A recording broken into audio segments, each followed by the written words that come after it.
नमस्कार। एक नजर झारखंड की बड़ी खबरों पर। बोकारो अबुआ आवास निर्माण में लापरवाही बरतने वाले अधिकारियों पर लगेगा जुर्माना, डीसी ने दिया आदेश। बोकारो की डीसी विजया जाधव ने बुधवार को समाहरणालय में जिला समन्वय समिति की बैठक की। बैठक में उन्होंने विभिन्न योजनाओं की प्रगति की समीक्षा की।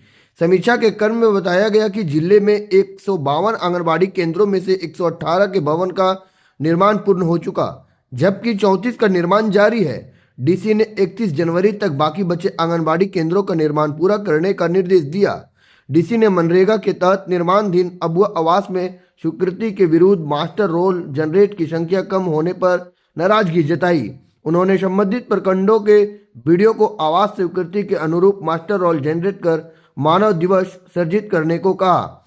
आवास के लाभुकों को राइट टू वर्क का अधिकार पूरा नहीं होने पर संबंधित पंचायत सचिव, प्रखंड कार्यक्रम पदाधिकारी व बीडीओ पर जुर्माना लगने का निर्देश भी दे दिया। मुखिया के पति व वार्ड सदस्य को फोन पर मिली जान मारने की धमकी। बेंगाबाद थाना क्षेत्र की ताजा जोरी पंचायत के मुखिया के पति रमेश बेसरा व वार्ड सदस्य गोविंद तूरी को फोन पर जान मारने से धमकी मिली है। मुखिया पति ने बुधवार को बेंगाबाद थाना में आवेदन देकर इसकी शिकायत की और उन्होंने कहा कि मंगलवार उनके मोबाइल नंबर पर एक फोन आया। फोन करने वाले ने गाली गलौज करने के बाद जान से मारने की धमकी दी और कहा कि जिस दिन बेंगाबाद में कहीं नजर आ गया उस दिन तुमको जान मारकर फेंक देंगे। इसके कुछ देर बाद वार्ड सदस्य को भी किसी अनजान नंबर से फोन जाता है और जान मारने की धमकी मिलता है। वार्ड सदस्य ने कहा कि फोन आने के बाद से पूरा परिवार भयभीत है। इस संबंध में थाना प्रभारी जितेंद्र कुमार सिंह चौधरी ने बताया कि पीड़ितों ने आवेदन दिया और पुलिस मामले की जांच कर रही है।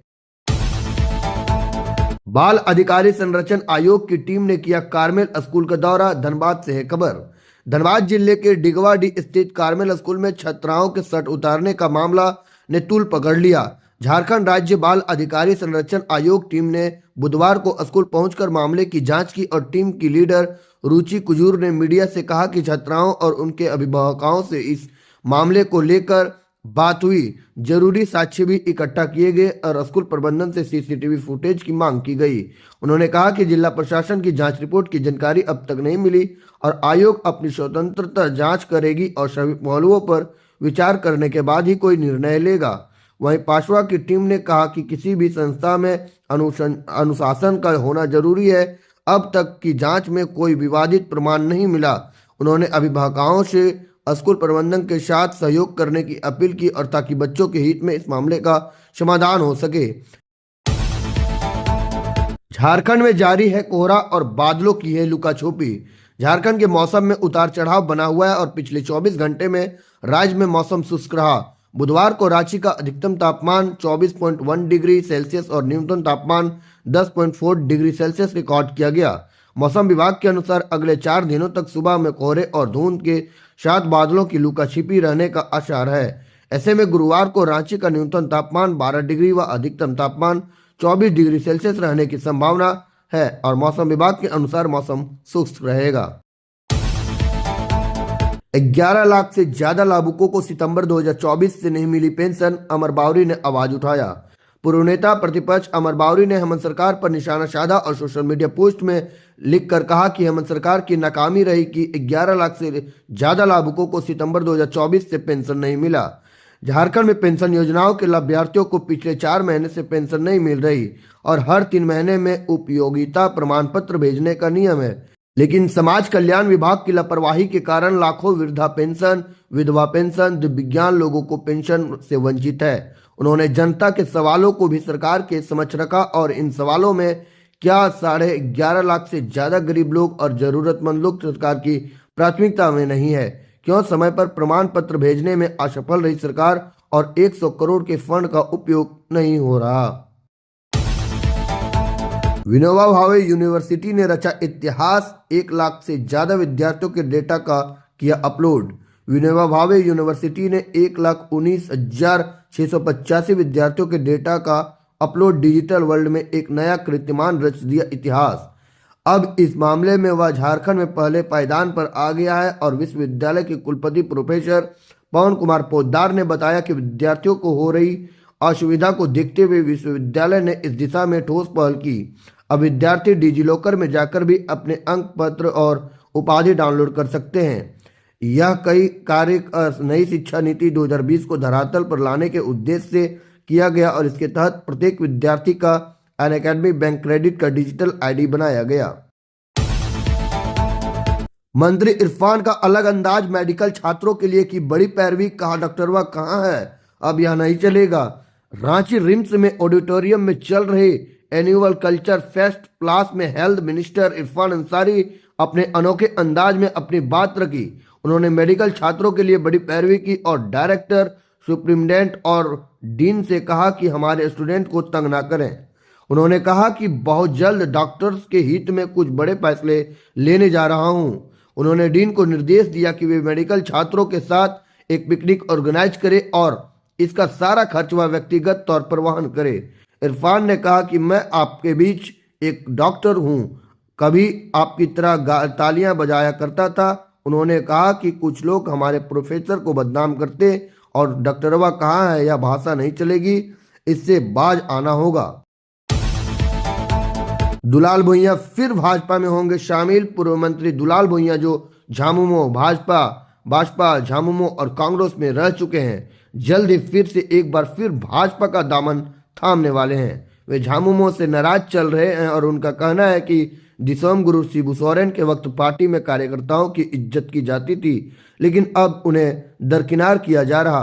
दुलाल भुइयां के साथ कई झामुमो कार्यकर्ता भी भाजपा का दामन थाम सकते हैं। उन्होंने कहा कि अभी भी मेरे अंदर ऊर्जा है और दमखम बचा हुआ है, इसे मैं झारखंड को संवारने में लगाना चाहता हूं। पूर्व सीएम रघुवर दास ने उड़ाई पतंग। पूर्व सीएम रघुवर दास ने मकर संक्रांति के पावन अवसर पर बुधवार को जमशेदपुर के सूर्य मंदिर परिसर में नए हवन कुंड का पूजन किया और साथ ही श्री राम दरबार, मां दुर्गा, बजरंगबली और भगवान सूर्य की पूजा कर आशीर्वाद प्राप्त किया। पूजा अर्चना के बाद पतंग उड़ाने का भी आनंद लिया। मौके पर उन्होंने कहा कि हमारी सनातन संस्कृति में मकर संक्रांति का अत्यधिक महत्व है। पूर्व सीएम ने सभी को मकर संक्रांति की शुभकामनाएं देते हुए कहा कि यह त्योहार सभी के जीवन में समृद्धि और आरोग्यता लाए। हाईकोर्ट ने रद्द किया धनबाद कोल बोर्ड सोसाइटी को भंग करने का दिया आदेश। झारखंड हाईकोर्ट ने एक मामले की सुनवाई करते हुए धनबाद कोल बोर्ड सोसाइटी को भंग करने के आदेश को रद्द कर दिया। चीफ जस्टिस एवं जस्टिस दीपक रोशन की बेंच में इस मामले की सुनवाई हुई। दरअसल वर्ष 2022 में धनबाद कोल बोर्ड कॉरपोरेटिव सोसाइटी को भंग कर एडमिनिस्ट्रेटर की नियुक्ति कर दी गई थी। यह आदेश कॉरपोरेटिव सोसाइटी के रजिस्ट्रार ने दिया था, जिसके खिलाफ तत्कालीन सचिव अरविंद सिंह ने हाईकोर्ट में याचिका दाखिल की थी और पार्टी की ओर से वरीय अधिवक्ता अजीत कुमार और अपराजिता भारद्वाज और श्रुति श्रेष्ठ ने बहस की। हाईकोर्ट ने अपने आदेश में कहा कि कॉरपोरेटिव सोसाइटी के रजिस्ट्रार किसी भी ऐसी संस्थान को भंग करने का आदेश नहीं दे सकते जिसमें राज्य सरकार का वित्तीय सहयोग न हो। पूर्व एमएलए के बेटे शशि शेखर ने अमेरिका की सबसे ऊंची चोटी ओकांगुआ पर फहराया तिरंगा। गोमिया के पूर्व विधायक डॉक्टर लंबोदर महतो के बेटे शशि शेखर ने अर्जेंटीना में अमेरिका की सबसे ऊंची चोटी ओकांगुआ की सबसे ऊंची चोटी पर तिरंगा फहराया।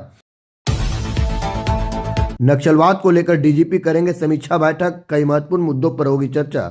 डीजीपी अनुराग गुप्ता नक्सलवाद को लेकर आज बुधवार को समीक्षा बैठक करेंगे और यह बैठक वीडियो कॉन्फ्रेंसिंग के माध्यम से शाम के 4:30 बजे से शुरू हुई और आईजी अभियान और संबंधित रेंज की डीआईजी और जोनल आईजी भी उपस्थित रहेंगे। इस दौरान कई महत्वपूर्ण मुद्दों पर चर्चा होगी।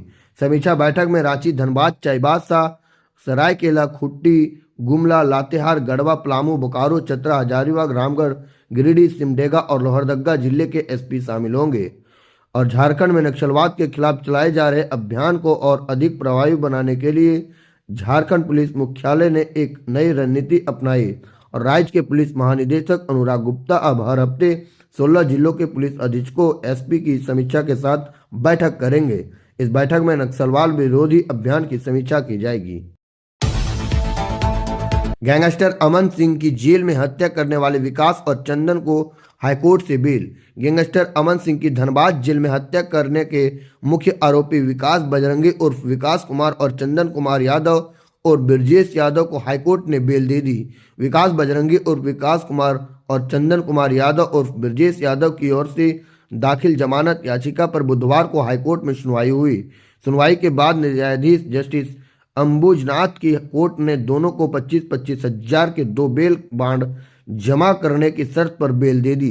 विकास और चंदन की ओर से अधिवक्ता अमन कुमार राहुल ने बहस की और दरअसल गैंगस्टर अमन सिंह की हत्या 3 दिसंबर 2023 को धनबाद जेल में गोली मारकर कर दी गई थी और विकास इस हत्याकांड का मुख्य अभियुक्त है।